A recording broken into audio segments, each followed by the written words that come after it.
Following the lead of more than 30 countries, the U.S. Federal Aviation Administration ordered the immediate grounding of the entire MAX series of Boeing 737 jetliners yesterday.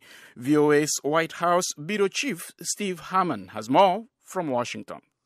The action to halt all flights of the Boeing MAX planes in American airspace is a quick and sudden reversal of the stance taken by the manufacturer, the U.S. airlines flying them, and the administration of President Donald Trump, who had contended there was no reason to order a grounding despite fatal nosedive crashes of two of the planes in Indonesia and Ethiopia. Trump says he ultimately decided issuing an emergency order was the right thing to do. The United States has the greatest record in the world of aviation, and we want to keep it that way. So I didn't want to take any chances. Until Sunday's crash in Ethiopia, there were nearly 400 of the planes in operation worldwide. Now, all are believed to have been ordered grounded or forbidden from flying in most international airspace. Steve Herman, VOA News, at the White House. A South Sudan aviation official says despite Sunday's deadly crash, Juba has no plans to stop Ethiopian Airlines from flying in and out of the country.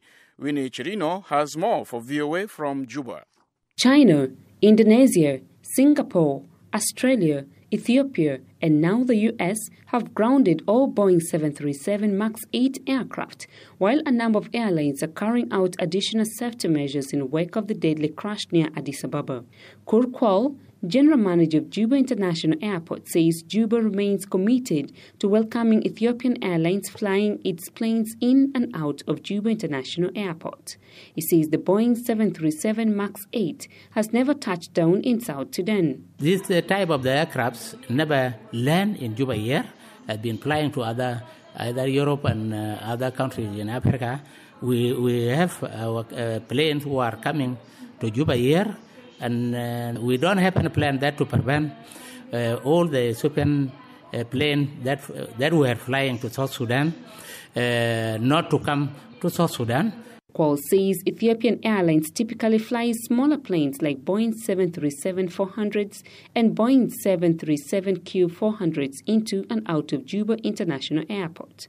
While acknowledging Sunday's crash was a tragedy, he says it shouldn't scare away passengers in South Sudan from traveling by air. It can just happen once in a while, so doesn't mean if there is such a thing happen in another country and like that, you will get scared that such a thing will happen, because it is something that can happen. We don't know whether just a technical, if it is something done by sabotage or what, we don't know this. But the precautions already we were having in Juba in South Sudan here, we are still maintaining. Kwal says the Directorate of Civil Aviation is working to improve the aviation security to avoid unauthorized people gaining access to aircrafts at Juba International Airport. We have our equipment where we are searching everybody thoroughly, the baggages and even the hand luggage baggages and body search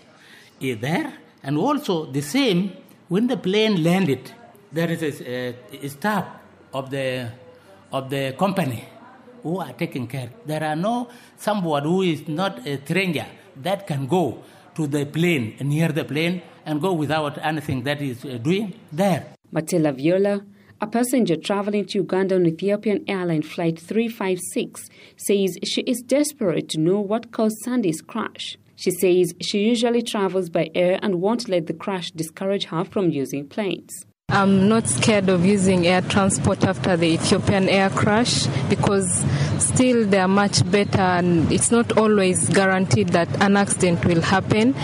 And besides, it's not like every other Ethiopian Airlines is having the model that crashed. I'm sure they have other airlines that are not the same model like the one that crashed, because that very model is the one that crashed in Indonesia last year. I'm not expecting it in South Sudan. Viola believes the MAX 8 aircraft has never landed in South Sudan, but she says if she were in another country and booked on a MAX 8, she will request to be changed.